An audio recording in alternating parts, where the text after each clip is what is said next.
All right. Hello, everyone, and welcome to another fabulous, glorious, wonderful, phenomenal episode of More Content Talk. That's the only show that cuts through all the glam, the glitz, and all the bullshit to bring you the truthiest news we can find. So, Trumpity Dump Dump was let go. Let go, float in the coop. It's over. Uh, Trump is allowed to basically go free. There are these mammerings about, well, there will be later trials, and we're gonna get him. We're gonna stick it to him the third time, or the fourth time, or the fifth time. Whatever they're talking about at this point is pretty much ridiculous because, I mean, now you've had two strikes now, and you know what comes next. Missed opportunities everywhere, obviously, with this big mess of a trial.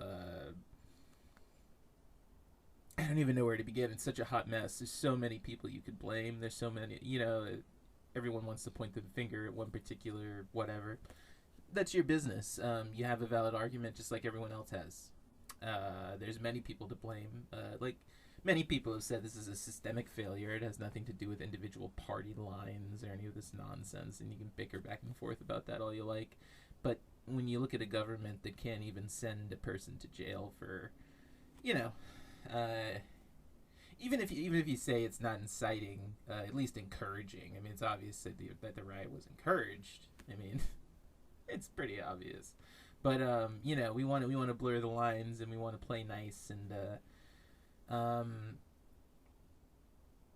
you saw basically two reactions from people. One was what I like to call the human reaction, which is realizing the absurdity of life. There were people who said, I lost faith in humanity today. There were people who said that they just don't understand how they can continue to do the same things over and over again and not get any results, and how frustrating it is. And I empathize with those people, and I've been there, having epilepsy, and having almost died on multiple occasions, and having people make light of that as if it's nothing, as if it's just like, well, buck up, kiddo, and move on, and say a little prayer. I'll say a little prayer for you forever and ever. And it's all just romantic bullshit, really. It doesn't help anyone feel any better. People lie to you, and they tell you, the fact that you're praying for me, that really makes me feel better. You haven't done anything to help anyone. You really haven't. And you're being very insulting to people, actually. And some people put up with it. Some people are just going to sit there and allow you to continue to mammer on and feel like you're doing something good for the world with your little empty prayers that do absolutely nothing to help anyone. But I'm not that guy. That's not me. There's a lot of people like me, too, who are just so tired of the lying. You're not allowed to make shit up. Little fairy tales. We're in our 30s now. You can't keep lying to us like this. This is ridiculous. What are you talking about? You can't convict this guy? What? You so impotent that you can't do that either? You have any idea how ridiculous you look? It looks ridiculous. And and I'll tell you, they probably knew it would end up like this. So it begs the question: why even go down the road in the first place? What is the point of just consistently failing over and over and over again? I don't get it. It doesn't make sense to me. Of course he should have been convicted. Of course. There's no talking. What is this talking about? That's the thing that's crazy. And I think it has a lot to do with the entertainment aspect of politics. I think people find politics very entertaining. I think they don't take it seriously. They don't participate. And so it all becomes a big joke, right? It's all, well, we'll get him next time. Mr. Smith will go to Washington. His flight is delayed because of the coronavirus, so he can't right now. But he'll get there. And when he gets there, boy, is he going to give it to him. He'll give him the old one, too. Oh, boy. Yeah. It's a movie. That's a movie. That doesn't happen in real life. Okay? Mr. Smith went to Washington and got shot with a bunch of rubber bullets, and then left for dead on the sidewalk, and then went to court and tried to get some compensation and lost. That guy, that old man again in the face. How do you not laugh? How do you lose? How does that guy lose? Very clearly hit that guy in the face for no reason. He lost. And Trump won. He lost and Trump won. The guy who got hit in the face lost and Trump won. And that is a metaphor for this country. I don't care what your political ideology is. It doesn't matter. It's irrelevant. There is a way that politics is conducted that is beyond your ideology. That is your ideology, and it has nothing to do with reality. Reality is big man punch you in face and you fall down and cry, and then big man win.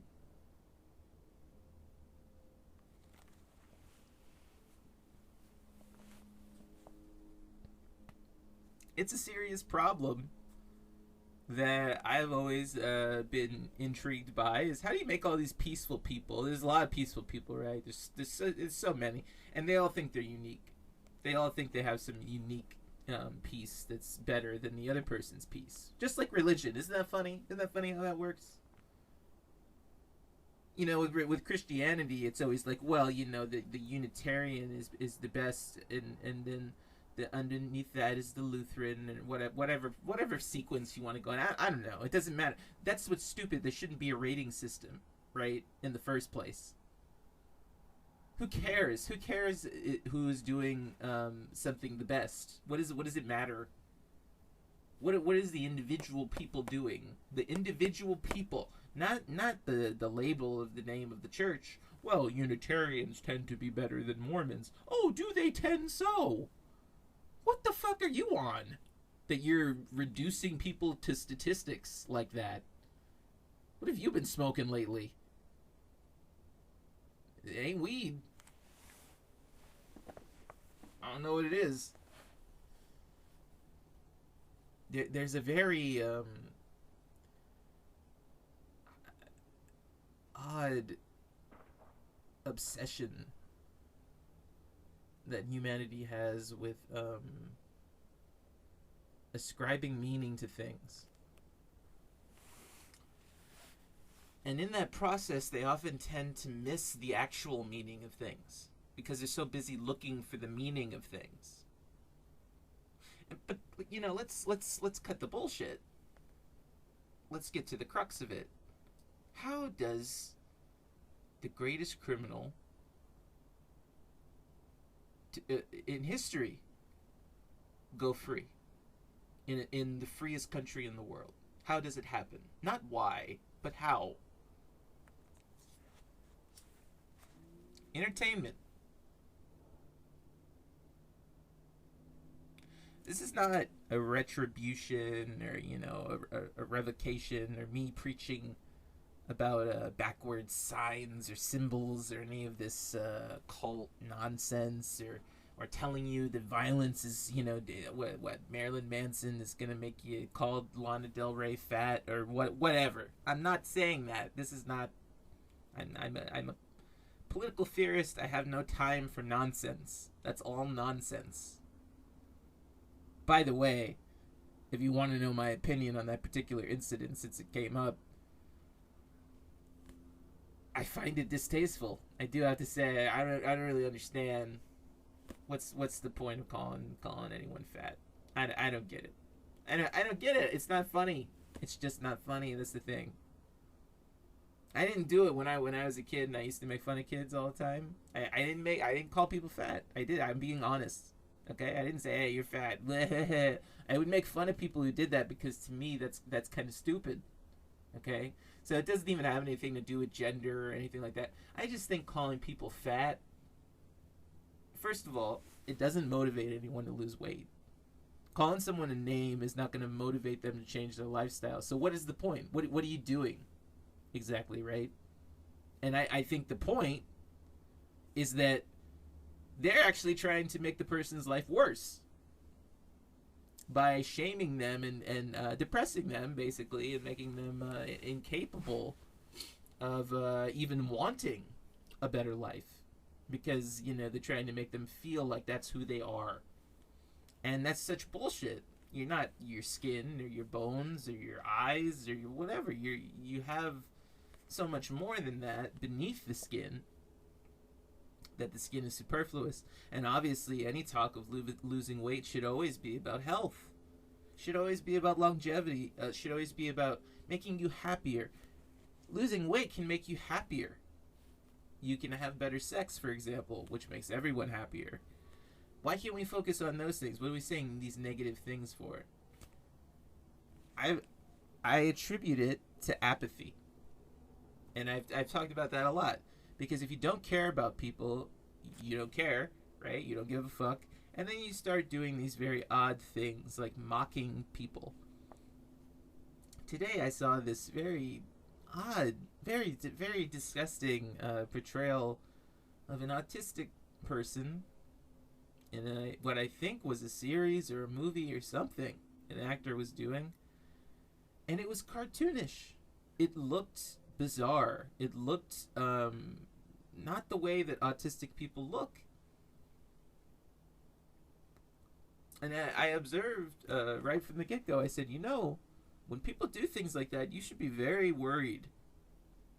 Because oftentimes those things are not conscious decisions, but they're subconscious manifestations of an urge, primal urge to ostracize and shame and even, yes, harm and hate people for being different. And you'll see it in every society in the world. Even, you hear this myth of tribalism and how this is some sort of paradise, supposedly. And it probably was for certain tribes. If you look at, say, the book by Howard Zinn, The People's History of the United States, he's very sure to only focus on certain tribes. Not all Native Americans, or any tribe, anywhere, have lived in peace. They've had war because of differences. And then they form tribes based on these differences. Tribes just don't, they're not born out of nothing. And so obviously you have warfare, and you have bullying, and you have a very kind of low-level non-intellectual humor, which produces nothing but, ill will. And so it's worth looking at the book by Neil Postman, Amusing Ourselves to Death.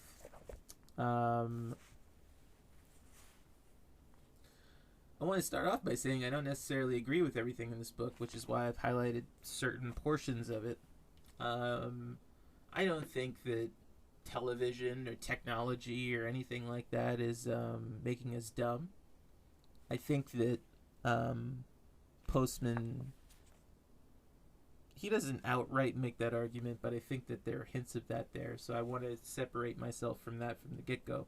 However, there's still very poignant points in here, and what you're going to hear at certain points, as I was rereading it, because I've read this book several times, I used to really buy into that theory that, television was somehow like, the devil or whatever, and was making it evil, and so I was very separate from it.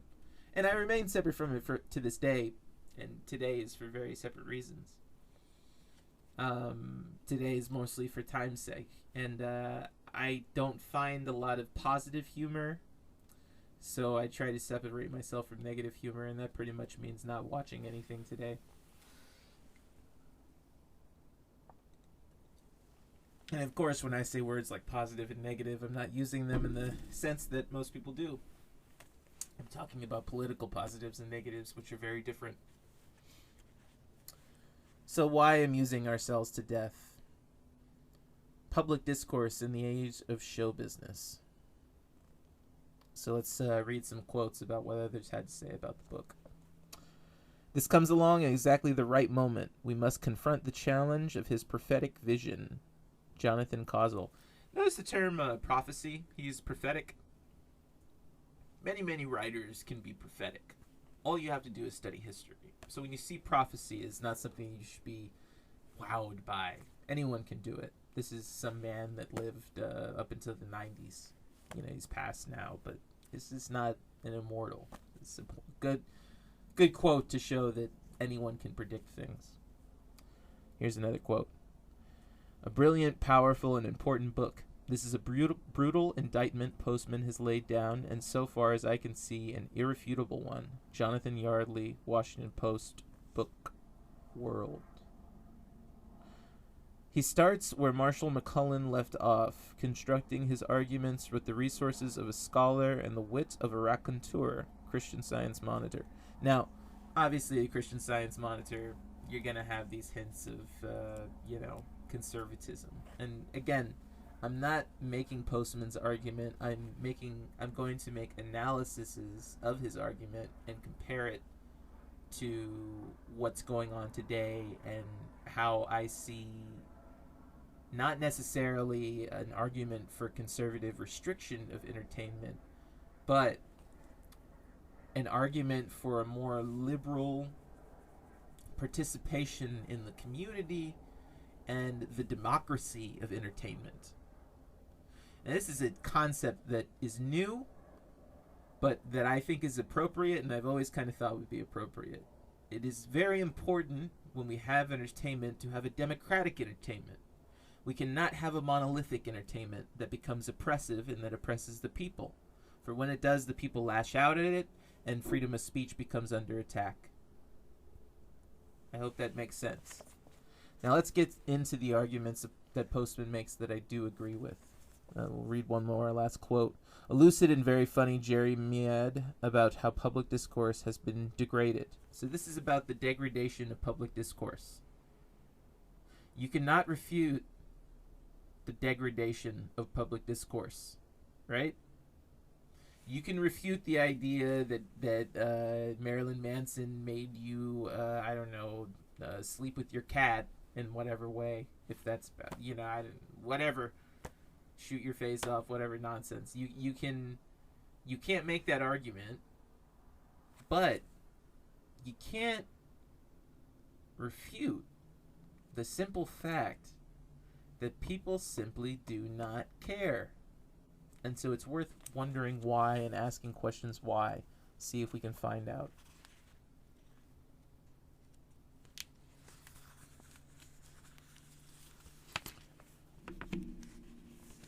Here we go.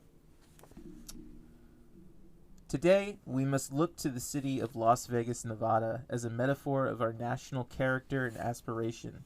Its symbol of 30-foot-high cardboard picture of a slot machine and a chorus girl. For Las Vegas is a city entirely devoted to the idea of entertainment, and, as such, proclaims the spirit of a culture in which all public discourse increasingly takes the form of entertainment. Our politics, religion, news, athletics, education, and commerce have been transformed into congenial adjuncts of show business, largely without protest or even much popular notice. The result is that we are a people on the verge of amusing ourselves to death. As I write, the President of the United States is a former Hollywood movie actor. One of his principal challengers in 1984 was once a featured player on television's most glamorous show of the 1960s, that is to say, an astronaut. Naturally, a movie has been made about his extraterrestrial adventure. Former nominee George McGovern has hosted the popular television show Saturday Night Live. So has a candidate of more recent vintage, the Reverend Jesse Jackson. Meanwhile, former President Richard Nixon, who once claimed he lost an election because he was sabotaged by makeup men, has offered Senator Edward Kennedy advice on how to make a serious run for the presidency. Lose 20 pounds. Although the Constitution makes no mention of it, it would appear that fat people are now effectively excluded from running for high political office.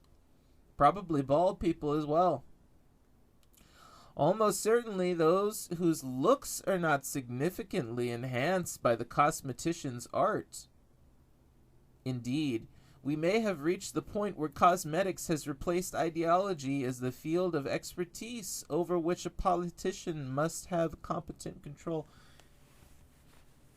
This was written in the 1980s. He's writing about Ronald Reagan. You know, the guy that you all take so seriously?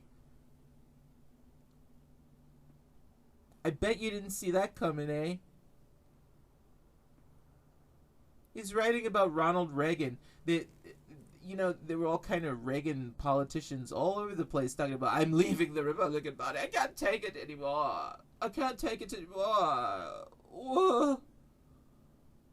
I'm befuddled by this new Republican Party. There's nothing new about the Republican Party. Listen to this. Actors everywhere. Movie people, celebrities. These are not people who are supposed to be in the political realm. What are they doing there? And they're still there. Trump, he's very big on cosmetics. He's always, he's his hair all over the place. Oh, I have beautiful hair. He was in movies, and he was in professional wrestling. He's a huge celebrity, and that's why people love him, and you know it. And you won't admit it because you want to think that people are somehow above that, but that's not true. Shame on you for trying to ascribe these high moral-minded sentiments. The guy's popular, so of course people love him. He's going to do whatever the hell he wants to do. All right, I'm going to continue. America's journalists, i.e. television newscasters, have not missed the point. Most spend more time with their hair dryers than with their scripts. Ooh. This is Neil Postman writing in the 1980s. If he were alive today, the man would have a heart attack. I mean, he would take one look at Don Lemon and just, my God, the makeup. So much makeup. You can't. And look, I don't care if you want to wear makeup, but when did news become a fashion show? Look at me. I'm sitting here. I'm not wearing any makeup. I came out here in my, my sweats because this is the news. It's what is it? You can't know things if you wear sweats these days. You need all kinds of toners, and you need fancy suits. You gotta put on one of those Costco shirts like Joe Rogan, and get that angry kind of look. And what Alex Jones, he's got the Costco shirt too. The Costco dad shirt coming. As long as you're dressed nice and you got the appropriate makeup and you got all the nice light, the effects. Every news show,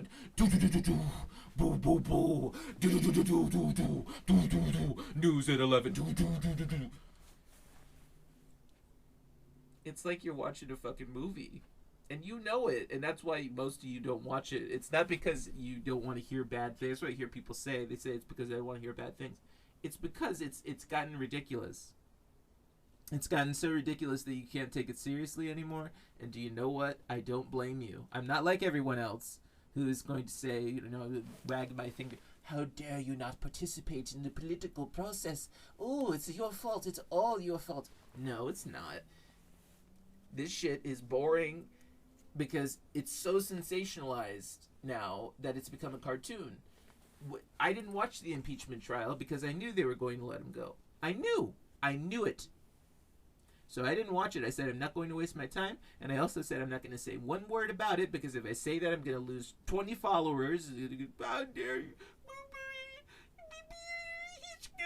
He should go to jail.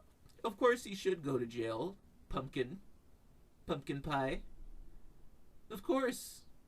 And if its and buts were candy and nuts, then we'd all have a Merry Christmas. And we'd all have $2,000 checks.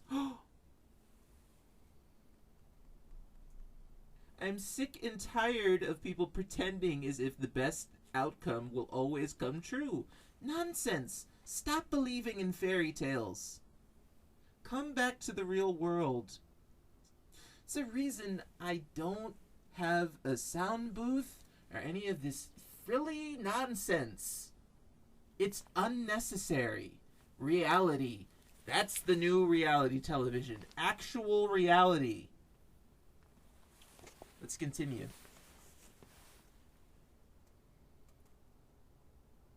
American businessmen discovered, long before the rest of us, that the quality and usefulness of their goods are subordinate to the artifice of their display.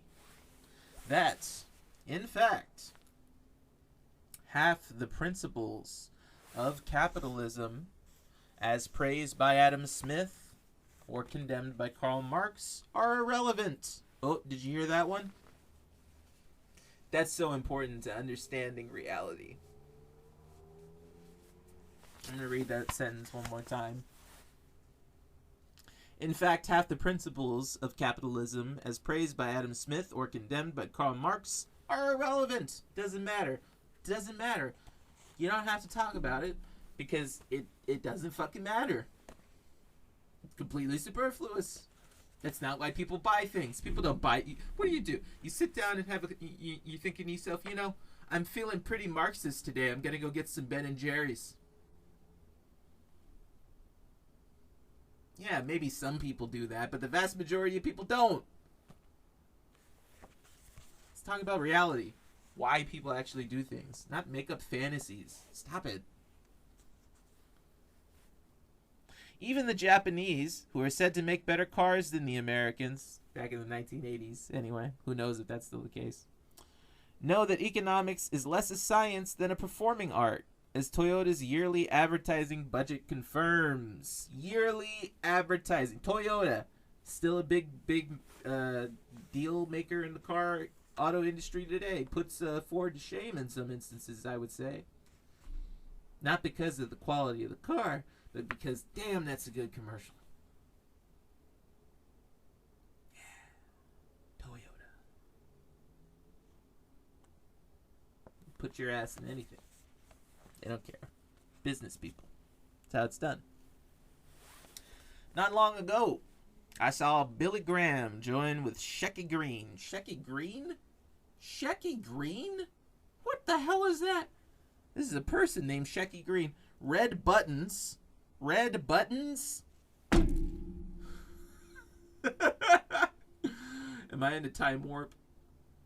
This is what happens when you read books about the 1980s. You see, you get all silver platypus and velvet rose and, you know, green sky, all kinds of odd band names. Stop doing so much heroin. Dionne Warwick, Milton Berle. Milton Berle is hanging out with Dionne Warwick? What's going on in Hollywood? What's all that about? Come on, sweetheart.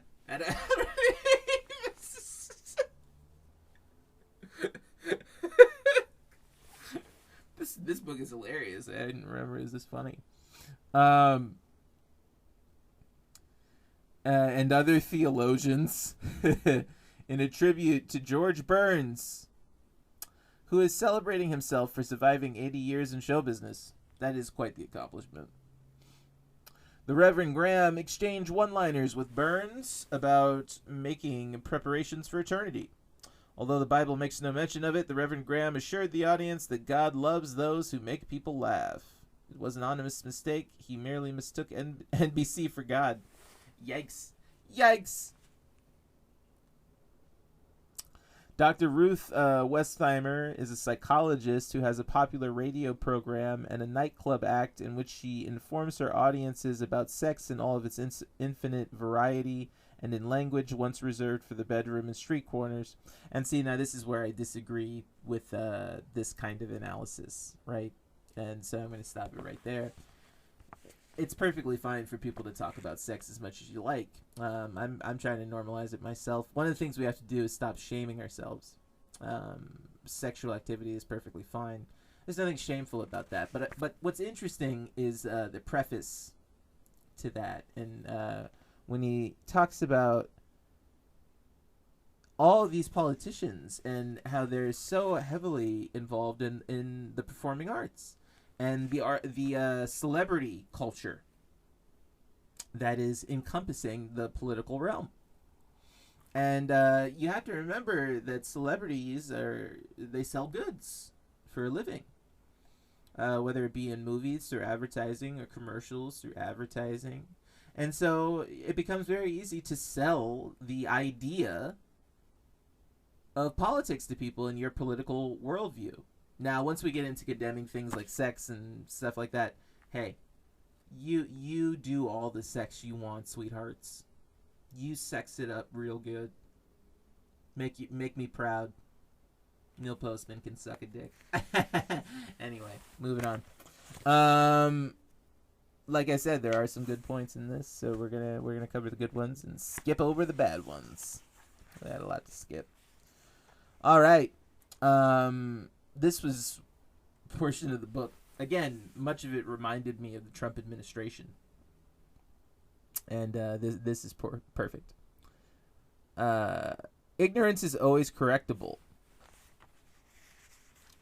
But what shall we do if we take ignorance to be knowledge? Here's a startling example of how this process bedevils us.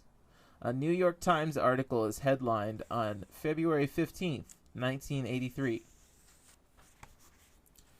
Reagan misstatements getting less attention. You hear that?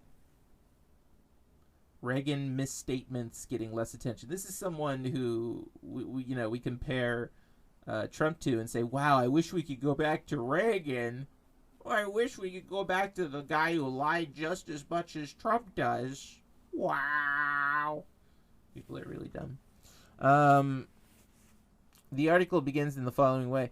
President Reagan's aides used to become visibly alarmed at suggestions that he had given mangled and perhaps misleading accounts of his policies or of current events in general. That doesn't seem to happen much anymore. Indeed, the president continues to make debatable assertions about fact, but news accounts do not deal with them as extensively as they once did. In the view of White House officials, the declining news coverage mirrors a decline in interest by the general public.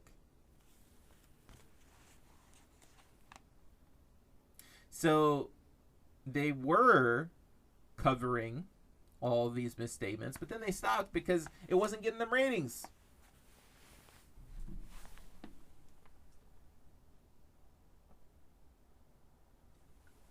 So people got bored. They got bored with the truth. That's what happens when you combine celebrity and show business. People want to see a show. They don't want celebrity and politics. People want to see a show. They don't want to see the real political issues anymore. And so it does create a sensationalization, right? This is a sensationalized political realm. It's a fantasy political realm. It's not real. It exists in fantasy world. The report is not so much a news story as a story about the news, and our recent history suggests that it is not about Ronald Reagan's charm. It is about how news is defined.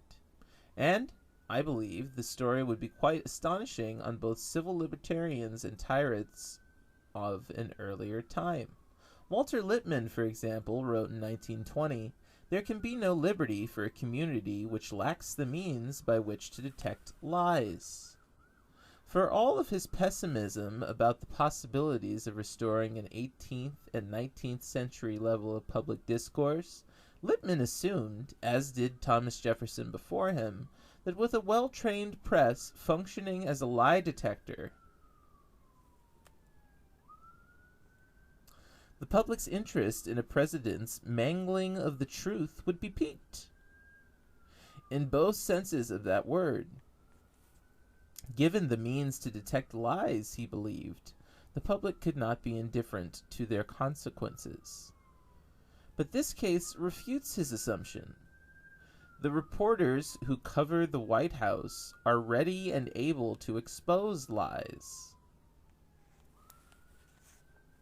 and thus create the grounds for informed and indignant opinion.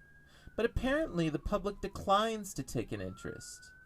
To press reports of White House dissembling, the public has replied with Queen Victoria's famous line, "We are not amused."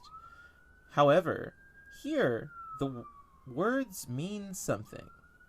The Queen did not have in mind. They mean that what is not assuming does not compel their attention. Perhaps if the president's lies could be demonstrated by pictures and accompanied by music, the public would raise a curious eyebrow. If a movie like All the President's Men could be made from his misleading accounts of government policy, if there were a break-in of some sort or sinister characters laundering money, attention would quite likely be paid. We do well to remember that President Nixon did not begin to come undone until his lies were given a theatrical setting at the Watergate hearings. But we do not have anything like that here. Apparently, all President Reagan does is say things that are not entirely true, and there is nothing entertaining in that. That's a big one. That is so big. And it was a lot, and so I'll break it down. And this is all you need from it. Because it's a huge paragraph, and I understand, I'm reading a little fast. But this is all you need to take away from it. Why did Trump get off? Because it wasn't entertaining enough. They didn't make a fool of him. They didn't give him only all 1-2, and it didn't rouse a thunderous applause from the audience. And so the Republicans said, "Screw that. I'm not gonna vote against my jurisdiction and what they want." They said leave. They said thumbs up. Like Gladiator, right? Good job. We like this one. He comes in fighting. Brr. I fight. I'm a fight. You don't stop me. I fight. I'll fight you. That bully, you see the idiot kid is sitting there trying to reason with this bully. Come on, let's fight. And he said, "Well, let's talk." No, I don't want to fight. We're going to talk about, no, we're going to fight. We're going to fight. Fight. After a while, you tell that stupid kid to stop reasoning. You start to kind of side with the bully a little bit. He said, "Wow, the bully's at least entertaining. You're just stupid. What are you doing? What are you trying to talk to this guy for? Make him look like an asshole. Give him the razzle dazzle, because that's the state you're in. That's what you have to do. If you don't do that, you're gonna lose. And that's why I said they would lose before, and then I knew they would lose now, because they're just not entertaining like the Republicans are. It's not fun.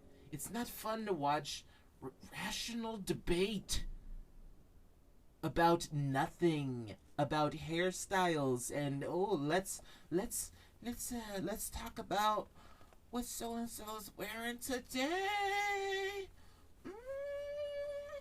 Oh, we're really being political now. We're talking about what people are wearing. Oh boy. You look like fools, and you get played for fools when you act like that. This baby politics. You say, "Oh, just throw the pea on some little Bernie Sanders to make fun of." While they're doing that, they'll completely forget about the impeachment trial. They'll be too busy making memes and shit. You people are silly. You make me laugh. I appreciate it. Why pay for shitty humor when you can just laugh at the idiocy of people, and they just allow others to walk all over them willingly? They love it. Quite something. But there is a subtler point to be made here, as there usually is. Many of the president's misstatements fall in the category of contradictions, mutually exclusive assertions that cannot possibly both in the same context be true. In the same context is the key phrase here, for it is context that defines contradiction. Got that? Context defines contradiction. Context. There is no problem in someone's remarking that he prefers oranges to apples, and also remarking that he prefers apples to oranges. Not if one statement is made in the context of choosing a wallpaper design and the other in the context of selecting fruit for dessert. Simple enough. In such a case, we have statements that are opposites but not contradictory. But if the statements are made in a single, continuous, and coherent context, then they are contradictions and cannot both be true.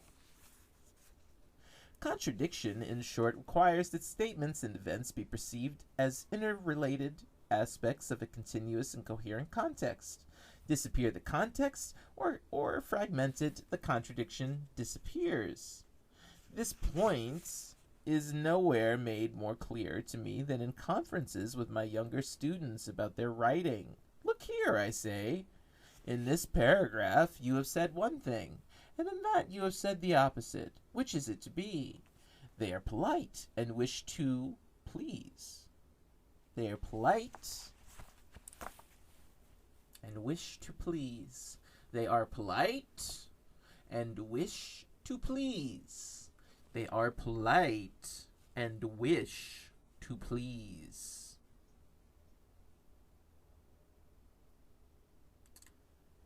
Watch what happens when you are polite and you wish to please. But they are as baffled by the question as I am by the response. I know, they will say, but that is there and this is here. The difference between us is that I assume there and here, now and then, one paragraph and the next to be connected, to be continuous, to be part of the same coherent world of thought. That is the way of typographic discourse, and typography is the universe I'm coming from, as they say. But they are coming from a different universe of discourse altogether. The now, this world of television. The fundamental assumption of that world is not coherence, but discontinuity. And in a world of discontinuities, contradiction is useless as a test of truth or merit. But because contradiction does not exist, you can't have contradiction if you don't have continuity, right? So the point of the critique of television has nothing to do with brainwashing. It has to do with culture. What culture? What is it? What is it? How does it inform you to speak?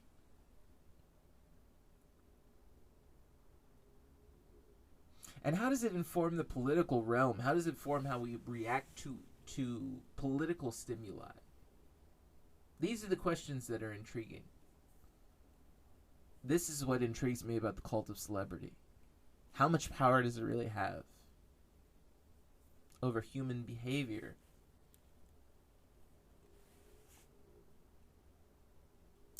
My point is that we are by now so thoroughly adjusted to the now this world of news. A world of fragments. This cannot be denied. I go online all the time. I see 5-minute videos from NBC. This should be unacceptable. How do you understand anything in 5 minutes? How do you read an article in 5 minutes and completely grasp a neurological concept, a behaviorism concept, a political science concept, a philosophical concept? 5 minutes? You read Thomas Aquinas in 5 minutes? How? How did you do that? You understand Machiavelli now because you read an article. Oh boy, this is preposterous. You're learning things in a fragmented way. This is not good. This is not how we learn.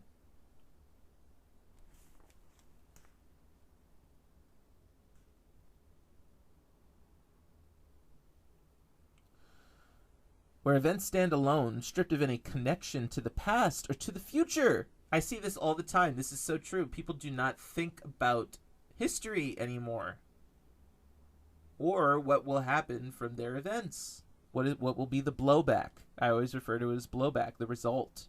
What are the consequences of the action? Not just the action. Or to other events. That all assumptions of coherence have vanished, and so perforce has contradiction. In the context of no context, so to speak, it simply disappears. And in its absence, what possible interest could there be is a list of what the president says now and what he said then. It is merely a rehash of old news. And there is nothing interesting or entertaining in that. The only thing to be amused about is the bafflement of reporters at the public's indifference. There is an irony in the fact that the very group that has taken the world apart should, on trying to piece it together again, be surprised that no one notices much or cares. So he's basically saying there that these idiot journalists that took journalism and ruined it, turned it into a fashion contest, the men and women and everyone, all of them, all of this buffoonery, YouTube, all of it, this great big show that we've all created for ourselves, where it's time to do the news right now. We're doing the news. I'm gonna tell you the truth. I'm gonna debunk the stuff, and we're gonna fight the news. We're gonna info war you. We're gonna news you to death, and we're gonna show you the news in a sexy way too. We're gonna do it. No substance, fragmentation, fragmented thought, apathy. Change the channel. It's boring. I want to watch something else. And they're talking about, someone died or something. I mean, I've seen this in people. It's a sickness. You can't say it. It's normal. It's not normal. Am I arguing to take away your rock and roll? No, I could care fucking less. Listen to all the fucking rock and roll you want. I'm talking about the news. I'm talking about politics.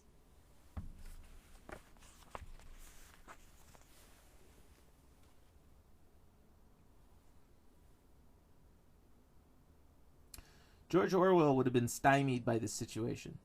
There is nothing Orwellian about it. The president does not have the press under his thumb. I repeat, the president does not have the press under his thumb. No press. The president does not have the press under his thumb. He does not control the press. The president has never controlled the press. Not in the 1980s. Not today. Never. It will never happen. Why? Why is it not possible? I'll tell you why. Because there's always opportunists. That's why the press is one of the best inventions of the Western world. And really, prior to that. But still. Yes, all of these opportunists who are quite willing to, stab some idiot in the back for a few bucks. Sure, it happens all the time. And then, you also have vindictive people who are always stab people in the back. But it's because of that we know. We know. And it's good that we know.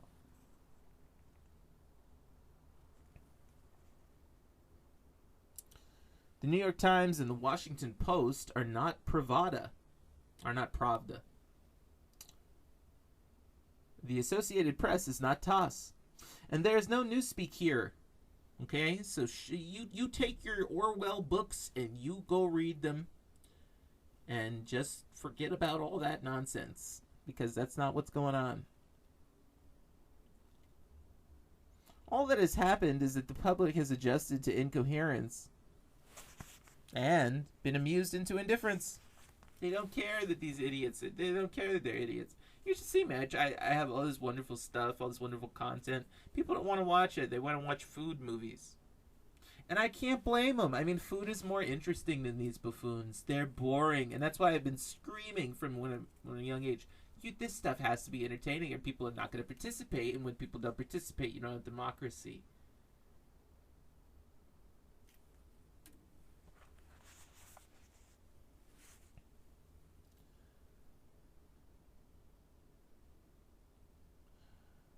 I do not mean that the trivialization of public information is all accomplished on television. I mean that television is the paradigm for our conception of public information. As the printing press did in an earlier time, television has achieved the power to define the form in which news must come, and it has also defined how we shall respond to it. In presenting news to us packaged as vaudeville television induces other media to do the same, so that the total information environment begins to mirror television. For example, America's newest and highly successful national newspaper, USA Today, this is in the 80s, and it's still around, USA Today, is modeled precisely on the format of television. It is sold on the street in receptacles that look like television sets. This was new. These little things. In the 80s, this was new. But it's kind of funny. Its stories are uncommonly short. Its design leans heavily on pictures, charts, and other graphs. Kind of sounds like the internet articles you're reading and then walking around acting like a scientist or some shit. And then you wonder why when you call in YouTube shows, people laugh at you. That's why. Because this is all bullshit, and anyone who's graduated college realizes this. Well, I'm not even, at least half of them. Half of them realize it. Yeah, the world is funny. Its weather maps are a visual delight. Its sports section includes enough pointless statistics to distract a computer. He's talking about the sports section. The sports section did not used to be lauded with statistics. They used to say, well, this guy won, this guy didn't. That's it. The guy hit the ball, it went out of the park. Wow. That used to be the sports section. That's why guys used to, read. There's all this stupid statistics in there. It doesn't mean shit. And people go and they bet, and, that's a scam, obviously. It doesn't mean shit. You goddamn know well it doesn't mean shit. You just like to gamble. Entertaining to gamble. As a consequence, USA Today, which began publication in September 1982, has become the third largest daily in the United States as of July 1984, according to the Audit Bureau of Circulations, moving quickly to overtake the Daily News and the Wall Street Journal. Wow. Gotta love that. Journalists of a more traditional bent have criticized it for its superficiality and theatrics, but the paper's editors remain steadfast in their disregard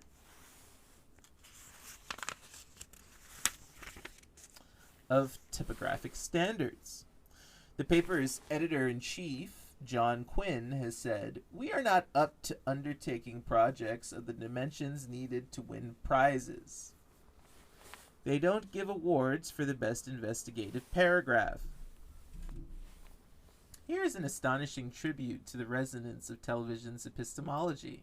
In the age of television, the paragraph is becoming the basic unit of news and print media. Moreover, Mr. Quinn need not fret too long about being deprived of awards. As other newspapers join in the transformation, the time cannot be far off when awards will be given for the best investigative sentence.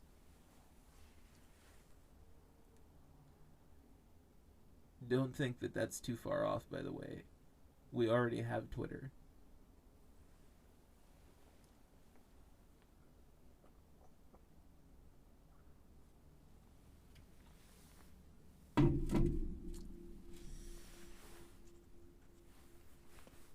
It needs also to be noted here that new and successful magazines such as People and Us are not only examples of television-oriented print media, but have had an extraordinary ricochet effect on television itself. Whereas television taught the magazines that news is nothing but entertainment, the magazines have taught television that nothing but entertainment is news. Television programs such as Entertainment Tonight turn information and entertainers and celebrities into serious cultural content, so that the circle begins to close. Both the form and content of news become entertainment. Just think of the YouTube videos that flash up and everything, and it says, "Hi everyone, how you doing today? Guess what about impeachment? Here's the 5 things you need to know about stimulus bills." Oh boy.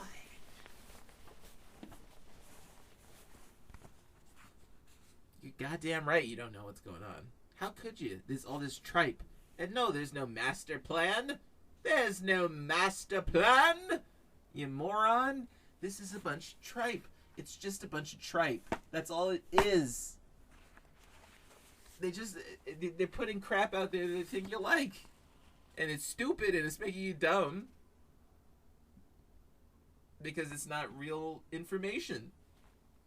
And then they want to turn it around and blame it on people. Oh, you made someone feel bad, and that's why they did the thing.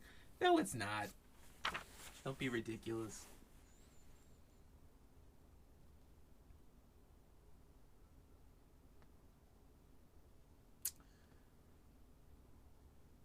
It's an interesting paragraph.